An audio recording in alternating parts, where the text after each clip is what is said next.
واقعا جایی هست و مردمی هستند و تمدنی هست و تمام اینها به ما پوشیده بود. خوشبختانه البته این موضوع حل شد و غرب و شرق تا اندازه‌ای به همدیگه نزدیک شدن و ما خوشحالیم که اینجا هستیم. بنابراین من قبول کردم که در این برنامه‌ای که هست شرکت کنم و پرسیدم که این برنامه رو شما چطور می‌خواید به قولم پیاده کنید. ایشون گفتن که ما در آرکایوها می‌گردیم، با تمام رسانه‌ها، با تمام موادی که هست آشنا میشیم، همه چیز رو تجزیه و تحلیل می‌کنیم. یک سناریو برای نوارهای تاجیکستان به وجود آمده.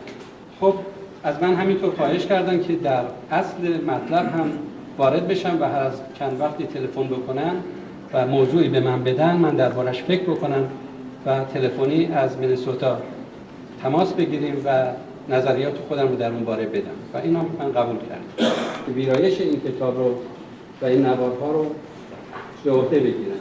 درباره کتاب الان کسی که ذی‌نفع هست فکر می‌کنم اونقدر لازم نیست که توضیح بده، ولی همینقدر کافی هست که عرض کردم این کتاب برای گروه مخصوصی نوشته نشده.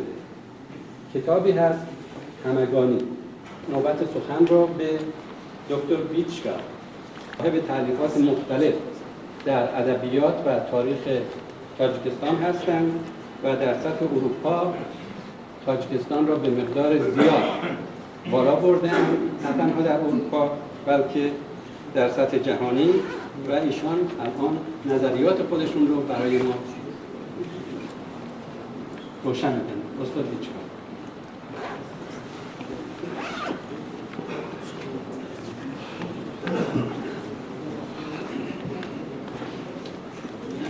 شاید در سین و سال کمینا شجاعت است وقتی که درباره یک موضوع که خوب نمیفهمم صحبت کنم، اما با نظر ما من این کتاب رو خوندم و با نظر ما بسیار خوب و مفید است.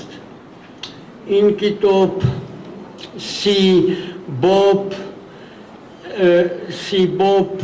مؤلف اول که صاحب ایوب زاده است و بعد از این به زبان تاجیکیه و بعد از این یک chronology of events مال آقای پروفسور بشیری و هر دو چیز به نظر من بسیار مفید است. آقای مؤلف صابر ایوب زاد خودی میگوید که من مورخ نیستم. آن است که بسیار خوب نشان میدهند در این وقت چطور شد و این کتاب برای ما از دو سبب مهم است. اولا که این نمونه تاریخی تاجیکستان در این قرن 20 است. صحبت گپ میزنم و ثانیاً دوم این است که این کتاب در به زبان تاجیکی در پراگ نوشته، نشر شده و چاپ شده بود. یعنی که این در تاریخ مناسبت های چکی تاجیکستان بسیار مهم است.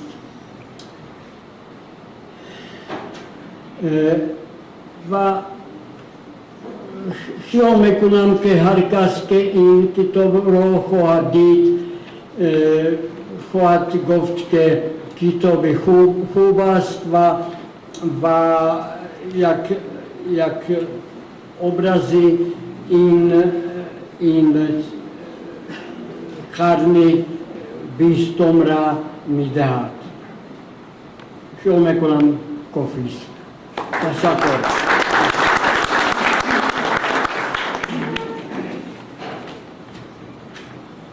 البته باید عرض کنم که استاد بیچکا از روز اول که ما شروع به کار کردیم روی این نوارها و کتاب‌ها با ما همکاری داشتن و سهم بسیار بزرگی در این کتاب دارند. حالا سخن را به نویسنده کتاب آقای سلیم ایوبزاد می‌دهیم که خودشون برای شما بهتر افکار خودشون رو سرانجام.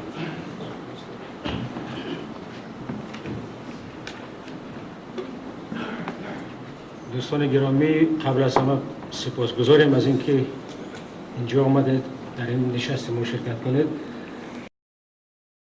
و اونگونه که استاد بشیری گفتن و آقای بیچکا گفتند، هدف ما از تهیه و نشر این کتاب هرگز این نبود، هرگز ادعای این نیست که ما تاریخ 100 سالی تاجیکستان را در اینجا مکمل به طور مکمل و به طور اکادمیک بررسی کردیم، بلکه بیشتر توجه، بیشتر تمرکز به رویدادهای گوناگون این 100 سال بود که شاید در سرنوشت امروزه مردم تاجیکستان نقش بازیدند و بیشتر نه تاریخ ملت، نه تاریخ تاجیکستان، بلکه تاریخ شاید اندیشه و افکار در میان تاجیکان و در تاجیکستان، مخصوصا افکار اجتماعی و سیاسی. خب بار دیگر رسول تشکر میکنم از اون که در این نشست حضور دارید. فکر میکنم البته این کتاب شاید سوالهای زیادی را در ذهنها انگیزش دهد، برای آنکه بیشتر شاید نگاه فردی نویسندگان این کتاب است، اونایی که در این صحبت‌ها شرکت داشتن در اون برنامه عبارت از 30 نوار 30 دقیقه‌ای که در دوام سال 1999 نشر گردید. و اما امیدواری فقط به این است که شاید در آینده برای دیگران شاید یک از روی آن که خاطره های انسان های در اینجا هستند که امروز در بین ما و شما هستند، آیا به قدرشان میرسیم یا نمیرسیم، اما شاید فردا دیگر در بین ما نیستند. این زندگی چند سال آخر نشان میدهد که عزیزانی که در نزد ما در پهلوی ما هستند یک روز میشنویم که اونا دیگر نیستند و فکر میکنم آنچه که در اینجا اهمیت شاید داشته باشد خاطره آنها، یادبودهای آنها از زندگیشان، از زمان کودکیشان، از ملاقات‌های گوناگونشان، از تأثیراتشان از رویدادها و از زندگی خود و از رویدادهای تاجیکستان این است. شاید فکر می‌کنم. تشکر.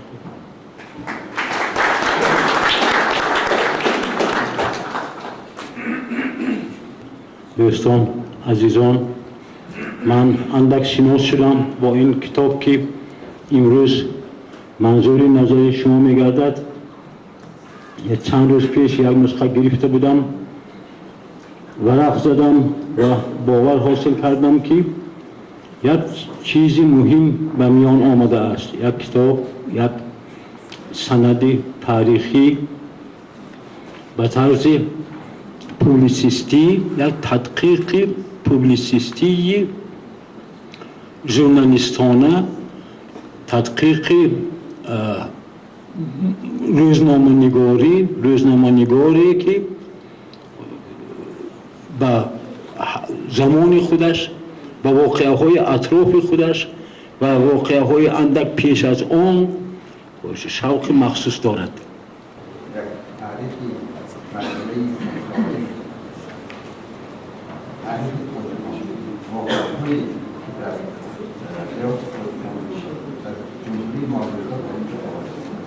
مرحله‌های اساسی از همان پیدایش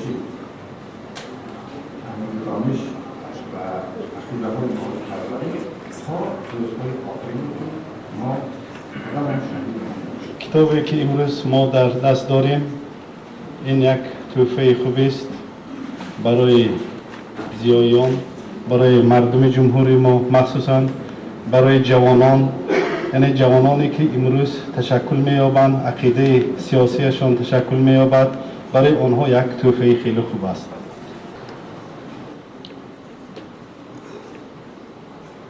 من این کتابی سلیم جان را با شوق و هوس کلام ورق زدم. حالی پره خواندگی نمون در جاهایش را دیدم. خیلی زحمتی کلام است، خیلی با حوصله این را نوشته به تب رساندند که این برای خوانندگان، برای مخلصان تاریخ ادبیات یک حجتی خیلی مهم حساب می‌شود. در حقیقت آینده یک منبع جستجوی، منبع تحقیقات زیایی تاجیک می‌شود. ما نویسنده ها هم از این خیلی بهره بردن ممکن. همین مرحله ها، دوره ها به ما به اجازه ما دخل دارد و ما فرصتیم که امروز هم خودمان فدایی و مهنتمان خدایی حصه گذاشته ایستاده ایم برای مدنیت ما، برای عدالت اجتماعی کشیده ایستاده ایم و من به همه حاضران سلامتی و موفقیت های کلان آرزومندم. ببخشید سوال من بی رابطه‌ای کوتاه شد.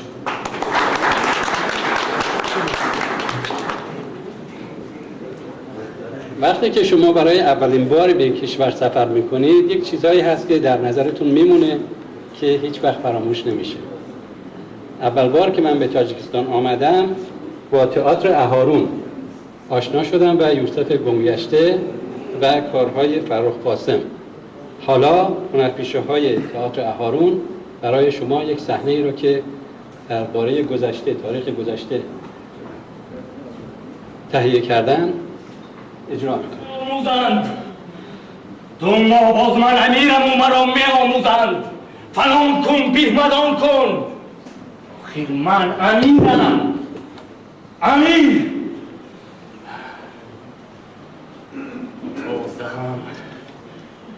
تازه هم مرا دردی سر نمود.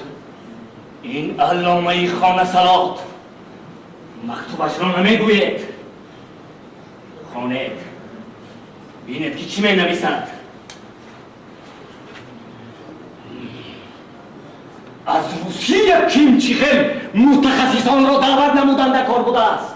از روسیه آب از دریای آمو برآوردن در کار. آب از دریای آمو برای بخارا. آخر بخارا 1000 سال باز آبی سرفشان را نوشیدن نمود. آسمان و سرش فرو نغلطید. آب برآوردن در کار بوده است. آب برآوردن در کار بوده است. خانت تمام دانشمندان را در بخارا گیر باید آورد. ما از یک علامت چیخل خلاص خوردن را نمیدانیم. دیگران را جمع باید کنیم.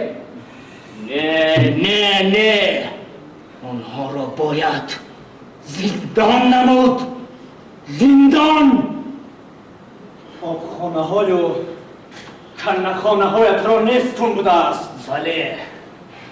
بله از پتربورگ و مسکو عبرت باید گرفت. از خانه های زمانوی باید ساخت. برای کی؟ برای این پایلوچان؟ نه بخارا باید مرکزی علم و دانش و شهری آباد و زیبا باشد.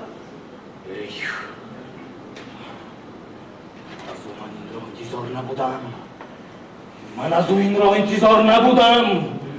فلان کن، بیسمدان کن. آخر من امیرم. امیر صاحب اختیاری مطلق. اگر خواهم میکشم، میآویزم، حبس میکنم، بدار میکشم. بدار. امیرم اگر لازم دانم آزاد میکنم. امیرم لازم دانم. امیرم روزی نیست که از جانب وی یگان کفر و بدعت سر نزند. بله میدانم. کثافتیش به دیگران نیز رسیده ایستاده است. آره. آیا میدانید امیرم؟ من حالا او را اینجا دعوت نمودم، ولی روزها پشت و پناهی اویند. زوری ما به اون نمیرسد. زوری ما به اون نمیرسد. امیرم زورتان به علامه ادهم که نرسید به طرفداران و شاگردانش میرسد. تنه درخت را که بریده نتوانید شاخه هایش را برید. تنه اش خودش آهسته آهسته خشک شده می رود. کلک کردن در کار امیرم، کلک کردن در کار. خیلی عاقلانه گپ زدی. کلک کردن در کار. البته امیرم. کلک کردن در کار. امیرم راهی دیگر نیز هست. چی راه؟ بهترش علامه ادهم را با یگان بهانه از پایتخت دور کردن در کار. احسن احسن. این علامه استخوان به گلو شده ماند. رفته خبر گیرید باید آمده باشد. اطاعت امیرم. علامه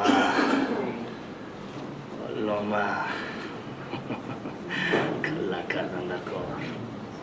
امیرم علامه حاضرند. السلام علیکم.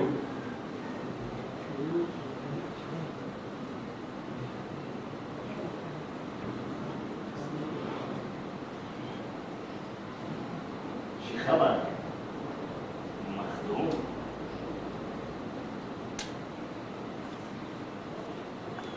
در دم دروازه به قاضی واخوردم و بنده فقیر الان نگاه کرده درآیید.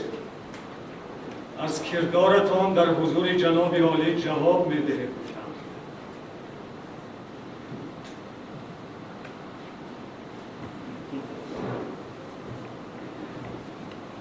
دستی بانوی روس را بوسیده قباحت صادر کردید شما مخدوم. از شنیدم جناب عالی هم در پتربورگ و مسکو دستی بانوهای روس را بوسیده بودند. این را هیچ کس قبیح نگفت و اگر میگفت هم ابله میبود.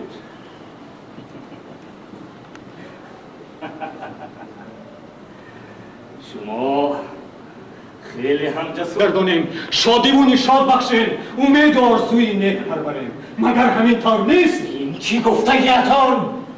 از شما این را انتظار نبودم مخدوم. با این چی گفتن میخواهید؟ چی سخنانی تلخ؟ حقیقت اصلا خودش تلخ میشود جناب عالی. شده اید خودتان را با من برابر میکنید. امروز جناب عالی و دستبوسی زنی کافره هر دویمان برابریم. هنوز قبلگاهی مرحوم از نیش زبان شما به جان رسیده. شما را از دربار رانده بودند، لیکن شما از این بند نبرداشتید، بلکه برعکس نیش زبانتان را درازتر نمودید. ای به زبان نیست، ملک ویران، مردم گرسنه، دانشمندان و خیرتمندان آواره در بدر در کشورهای بیگانه. آخر آدمیزاد آفریدگار آدمیزادی کوچک و ناتوان را عذاب و خاک آفریده نیرو و بزرگی عطا کرده است. لشکری غم، بیماری، بیچارگی آدمیزاد را به کام اجل کشد. ما باید خود مثل آفتاب سخاوتمند و تمثال زمین نکوکار باشیم. آدمان را با آتشک دل خود با نعمت شاد. این چی؟ این چی؟ اینجا ابراز داشتید. این چی؟ آب برآوردن از دریای آمو. بله جناب عالی، با یاری متخصصان روس. از روسیه کیمچل معلم ها متخصص ها را دعوت نمودن، فابریکه ساختن، تعدادی مکتب های محلی را زیاد نمودن. ضرور است جناب عالی، ضرور، خیلی ضرور. همه این را از کدام حساب میسازه؟ از حساب خزینه. چی؟ از حساب خزینه؟ بله. وای، من برای فکرهای خام شما خزینه ام را خالی نمیکنم. خزینه ای من است.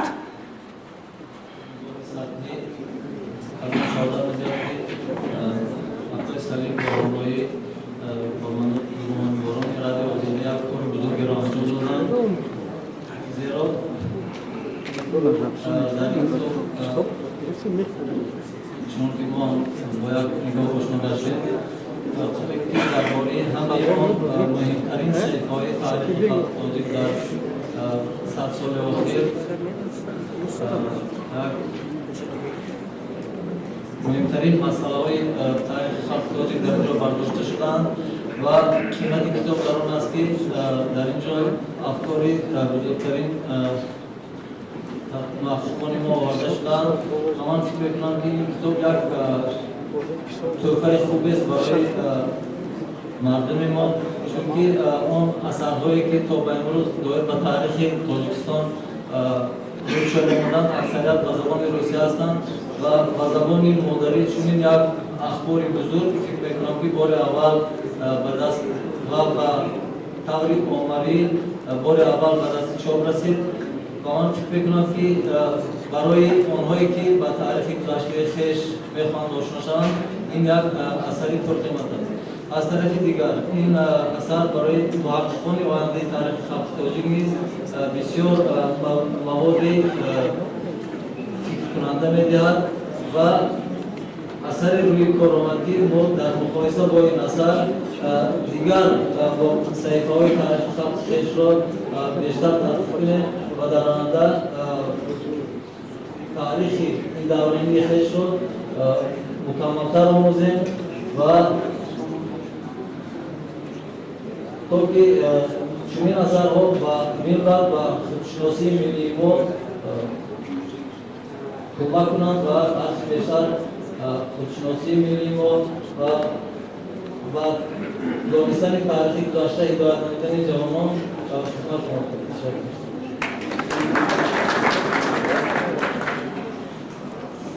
حالا اکادمی تیم جناب غفار عاشور رو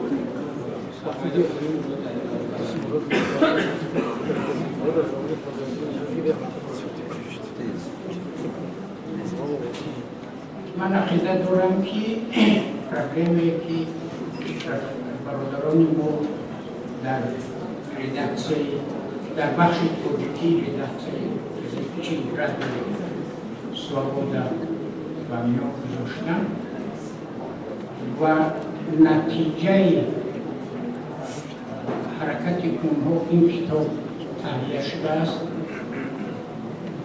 بسیار پروبلم های عمده فلسفه تاریخ تاجیک را در عصر 20 به میان می‌آورد و این مسئلات تا امروز متاسفانه بسیار از و مهمترین این مسئلات تا حال به جوابند در علم جامعه شناسی تاجیک، در تاریخ، در فلسفه، در سوسیولوژی، در ادبیات شناسی، در حقوق شناسی. تاریخ فلسفه تاریخ ملت ما در عصر 20 چنین صورت گرفت که اون صحنه‌ای که حاضر دیده، اون فکر ذکری که معارف پروران داشتن، اون با طفیل انقلاب بخارا چون که این کیلو چی در توشکند و 3 سال پس در بخارا این کیلو با کنسپسیای جامعه شناسی خودش اومده بود و این کیلو محتاج کنسپسیای جامعه شناسی معارف پروران یا کسی خواهد جدیدان نبود و در طول 10 ساله ها چند نسلی اینتلیگنسی جریان تاجیک از اون فهمیش چیزی اجتماعی معارف پروران به خبر بود.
شمعی